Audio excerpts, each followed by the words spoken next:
One drunken night, what started as a celebration. Two best friends cross a boundary neither bargained for. A mistake that changed everything that they ever knew or believed in. Watch to the end to find out how it started. In the heart of Lagos, where ambition burns as bright as the tropical sun, two men stood at the crossroads of friendship and something far more dangerous. Ade Okonkwo, CEO of a tech startup valued at millions, had everything except the courage to face what his heart had been whispering for years. Kola Adeyemi, his best friend since university, was the only person who could make him laugh until his sides ache, the only one who truly understood him. But on one rain-soaked night, after celebrating a major business deal with too much champagne, Ade would stumble into Kola's guest bedroom and shatter the comfortable lie they'd both been living. What happened in those quiet hours before dawn would force them to confront feelings they'd buried beneath years of brotherhood, societal expectations, and fear. This is their story, a journey of love discovered in the most unexpected moment, tested by a world not yet ready to understand. The champagne flowed freely at Ade's penthouse in Ikoji. His startup had just secured a partnership worth 50 million naira, and he'd invited his closest friends to celebrate. Kola arrived fashionably late, his tailored navy suit fitting his athletic frame perfectly. His dark eyes sparkled with genuine pride as he embraced Ade. "I knew you'd do it, brother," Kola said, his deep voice warm. The party swirled around them. Ade's business partners Tund and Chidi, Kola's sister Amara, and a dozen others.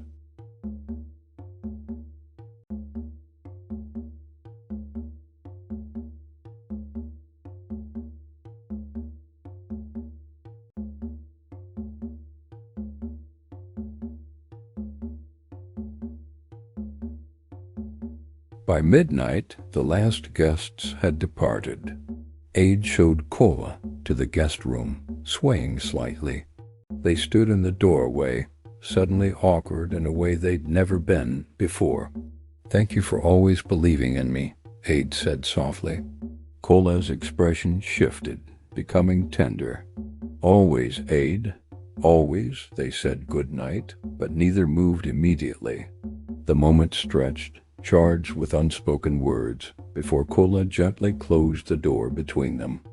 Ade stumbled to his own room, his mind spinning with more than just champagne.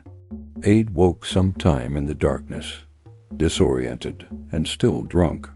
His room seemed unfamiliar, the furniture in wrong places, the shadows all strange. He needed water, or maybe just to lie back down. Without thinking clearly, he pushed open what he thought was his bathroom door. Instead, he found himself standing beside a bed. Moonlight filtered through unfamiliar curtains.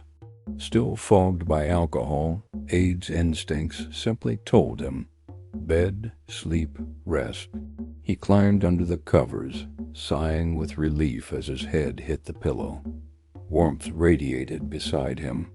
In his confused state, Ade moved toward it, seeking comfort. His arm draped over something solid, muscular. A familiar cologne registered somewhere in his consciousness, sandalwood and citrus. Kola's scent. "Ade?" Kola's voice came, thick with sleep and surprise. "What are you, she?" Ade mumbled, burrowing closer. "Sleep." Kola went rigid. Ade felt it even through his intoxicated haze. But then, slowly, his friend relaxed. A hand came to rest tentatively on Ade's arm. "You're drunk," Kola whispered. Ade's consciousness was already fading again. But some deeper part of him registered the way Kola's heartbeat thundered against his palm, the way his friend's breathing had changed. In the morning, everything would be different. But for now, in this moment stolen by accident and alcohol, They simply existed together in the dark, two bodies finding an unexpected harmony neither dared name. Kola didn't sleep the rest of the night. He lay awake, Ade's warm weight against him, knowing that dawn would bring questions he'd spent years avoiding. Sunlight pierced through the curtains mercilessly. Ade groaned, his head pounding with the worst hangover of his life. He blinked his eyes open and froze. This wasn't his room. And that wasn't his pillow. It was Kola's chest, rising and falling steadily beneath his cheek. Horror and confusion crashed over him. He was tangled around Kola like a vine, their legs intertwined, his arm across Kola's stomach. Kola was awake, staring at the ceiling with an unreadable expression. "Kola, Ade scrambled backward, nearly falling off the bed. "I'm so sorry, I don't know how. I must have been so drunk." "It's fine." Kola's voice was carefully neutral. He sat up, running a hand over his face. "You stumbled in around 2. You were pretty out of it." Mortification burned through Ade. Did we? No. Kola finally met his eyes. "You just slept. I tried to wake you, but you wouldn't budge." An awkward silence filled the room, heavy with tension that had never existed between them before. Ade noticed details he shouldn't. How Kola's white t-shirt clung to his shoulders, the vulnerability in his usually confident gaze. "I should go," Ade said quickly. "I need coffee, painkillers, a cold shower." "Ade." Kola's hand caught his wrist gently. "It's okay. We're good, yeah?" But Ade saw something flicker in Kola's expression, something that made his breath catch. They weren't good. Something had shifted in the night, some barrier crossed. "Yeah," Ade lied. "We're good." He fled to his own room, his heart racing for reasons that had nothing to do with his hangover. For 3 days, Ade avoided Kola's calls. He threw himself into work, taking meetings from dawn until midnight, anything to keep his mind occupied. But late at night, alone in his penthouse, he couldn't stop replaying that morning, the warmth of Kola's body, the gentle way he'd held Ade's wrist, that look in his eyes. "You're being ridiculous," his cousin Nenkim said during lunch. "It's Kola, your best friend. Since when do you ignore him?" "I'm not ignoring him. I'm busy." Nem raised an eyebrow. At 35, she was the only family member Ade truly trusted. "What happened?" "Nothing. I got too drunk at my party and crashed in his room by mistake. It was embarrassing. And that's worth ghosting him?" Nightcam studied his face. "Ade, there's something you're not telling me." Everything, Ade wanted to say. He wasn't telling her everything, that he'd felt safe in Kola's arms, that he'd wanted to stay there, that he'd been fighting these feelings for longer than he cared to admit.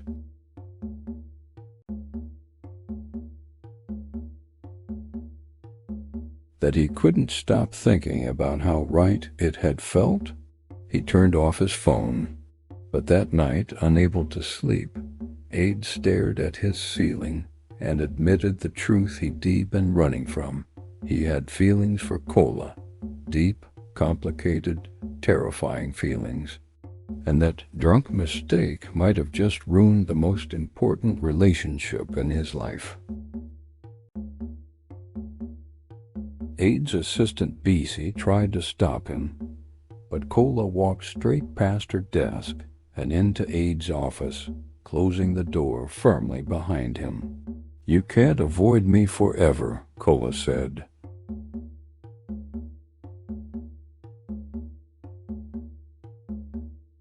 "I'm not avoiding you. I've been busy. Don't lie to me." Kola moved closer, leaning against the desk. "We've been friends for 15 years, Ade. I know when you're running." "I'm not running from anything." "Then why won't you look at me?" Ade forced himself to meet Cola's gaze. Big mistake. Those dark eyes saw too much, understood too deeply. "What do you want me to say?" Ade asked quietly. "The truth." Cola's voice softened. "Talk to me. Whatever you're feeling, whatever you're afraid of, just talk to me." The walls Ade had built over the past days began to crumble.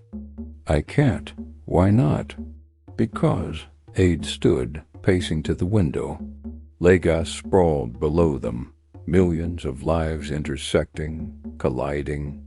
"Because if I say it out loud, everything changes." "Maybe it already has," Kola said gently. Ade's breath caught. He turned to find Kola watching him with an expression that made his chest ache, hope mixed with fear, longing barely contained. "Kola." "I'm not drunk," Kola interrupted. "And neither are you. So I'm going to ask you something, and I need you to be honest. That night, did it feel wrong to you?" Ade's mouth went dry. The question hung between them, dangerous and inevitable. "Did it feel wrong?" Kola repeated, his voice barely above a whisper. "Because it didn't to me. And I think that terrifies you as much as it terrifies me." "Don't," Ade said weakly. "We can't what? Be honest?" Kola moved closer. "I've been lying to myself for years, Ade. Telling myself that what I feel for you is just friendship, brotherhood. But that night, holding you while you slept." He stopped, emotion thick in his voice. "I've never felt more at peace. And I think you felt it too." Ade's carefully constructed defenses shattered. "You don't understand what you're saying. The risk, the complications. I understand perfectly." Kola's hand lifted, hesitated, then gently touched Ade's cheek. "I understand that I've been in love with you since university, when you stayed up all night helping me study for exams. I understand that every woman I've dated has been me trying to convince myself I could feel for someone else what I feel for you. I understand that I'm terrified of losing you, but I'm more terrified of spending my life pretending." Ade closed his eyes, Kola's palm warm against his skin. Tears threatened. "Kola, this is Nigeria. You know what our families would say I know." Kola's thumb brushed away a tear that escaped. "But I also know that I can't keep hiding from this. From us." "There is no us," Ade whispered, even as he leaned into Kola's touch. "Isn't there?" Kola asked softly. "Hasn't there always been?" Ade opened his eyes, meeting Kola's gaze. The truth crashed over him like a wave. "Yes." The word hung between them. Yes, yes, simple and world-changing. "Say it again," Kola breathed. "Yes." Ade's voice grew stronger. "There's always been something. I just wouldn't let myself see it." Kola's other hand came up to frame Ade's face. They stood frozen, both afraid to move, to breathe, to shatter this fragile moment. "I want to kiss you," Kola said. "But only if you want it too. Only if you're sure." Ade's mind raced through 1,000 reasons to say no, their families, society's judgment, the laws, the danger. But his heart, his traitorous heart, knew only one truth. "I'm not sure about anything except this," Ade whispered. "Except you." Kola closed the distance between them slowly, giving Ade every chance to pull away. But Ade didn't move. Their lips met softly, tentatively, a question and an answer, a confession and a promise. Ade's world tilted. This was nothing like the few kisses he'd shared with women, trying to be what everyone expected. This was fire and coming home, terrifying and perfect all at once. His hands found Kola's shoulders, pulling him closer. When they finally broke apart, both breathing hard, Kola pressed his forehead to Ade's. "I've imagined this 1,000 times," Kola admitted. It's better than I dreamed. Ade laughed shakily. We're insane. You know that, right? Probably, Kola smiled, that beautiful smile that had always made Ade's chest warm. But I'd rather be insane with you than sane without you. Outside the office windows, Lagos continued its chaos. But here, in this moment, they existed in their own world. They spent the evening at Kola's apartment in Victoria Island, talking until their voices grew hoarse. Years of friendship transformed as they re-examined every moment through this new lens, lingering looks. Jealousy disguised as protectiveness, the way they'd always gravitated toward each other. Remember when you dated Chinwe? Kola asked, sitting beside Ade on the couch. I convinced myself I hated her because she was wrong for you. She wasn't wrong for me, Ade said quietly. I was wrong for her. For any woman, really. Kola laced their fingers together, studying their joined hands. Are you sure about this? About us? Because once we start, there's no going back to just friends. I don't want to go back. Ade squeezed his hand. But I'm scared, Kola. In Nigeria, what we're feeling... I know. Kola's jaw tightened. But we can be careful. Discreet. Is that enough? Hiding forever? I don't know, Kola admitted. But I know I can't pretend anymore.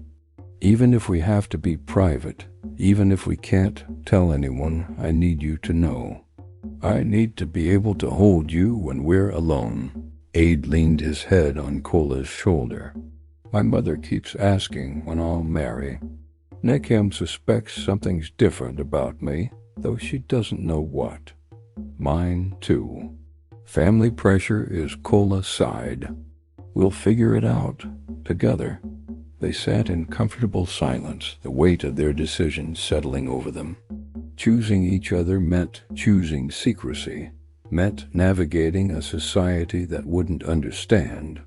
But as Kola's thumb traced circles on his palm, Ade felt a rightness he'd never experienced before. Stay tonight? Kola asked softly. Ade nodded. I'm not running anymore. Weeks passed in a careful dance of public friendship and private intimacy. They were cautious. No public displays, no suspicious meetings. To the world, they remained best friends. Behind closed doors, they learned each other in ways both tender and profound. Ade discovered that Kola sang in the shower, that he was impossibly gentle despite his strength, that he looked at Ade like he was something precious. Kola learned that Ade needed reassurance, that he laughed differently when truly happy, that he was braver than he believed. But the secrecy weighed on them. Nekem invited us both to her birthday dinner, Ade said one evening at Kola's apartment. She keeps asking why we never hang out anymore. Kola looked up from his sketchbook. So we'll go together, like we always have. And pretend? Ade's frustration leaked through. Sit across the table from you, wanting to touch your hand and pretend I feel nothing? Kola set aside his work, pulling Ade close. I hate it too, but it's how we stay safe. For how long? Forever? I don't know. Kola kissed his forehead. But I promise you this, whatever happens, wherever this goes, we face it together. No more running. No more hiding from what we feel, even if we have to hide from the world. Ade closed his eyes, breathing in Kola's familiar scent. I love you. I should have said it before, but I'm saying it now. I love you. Kola's arms tightened around him. I love you too. So much it scares me. They held each other as night fell over Lagos. Two men who'd found love and friendship, who'd chosen each other despite the cost. 3 months later, they stood on Kola's balcony overlooking the Lagos skyline. The city glittered below them, millions of stories unfolding in the night. Remember when you drunkenly climbed into my bed? Kola asked, pulling Ade against his chest. Ade smiled. Best mistake I ever made. Not a mistake, Kola corrected softly. Fate, destiny, whatever you want to call it, as finding each other was always meant to happen. They'd found a rhythm to their hidden life. Nem knew now she'd figured it out and, after initial shock, had become their fiercest protector. They were considering leaving Nigeria eventually, perhaps finding somewhere they could live openly. But for now, they had this stolen moment's private joy, love that grew stronger every day. I used to think happiness meant meeting everyone's expectations, Ade said. Having the right job, the right wife, the right life. But this is the rightest thing I've ever felt. Kola turned him around, those dark eyes full of emotion. Whatever comes, we'll handle it. Together. Together, Ade agreed. As they kissed under the stars, the city hummed around them, indifferent, oblivious, endless. They were just two more stories in Lagos's vast tapestry. Two men who'd found courage to love despite the odds. That drunken night had changed everything.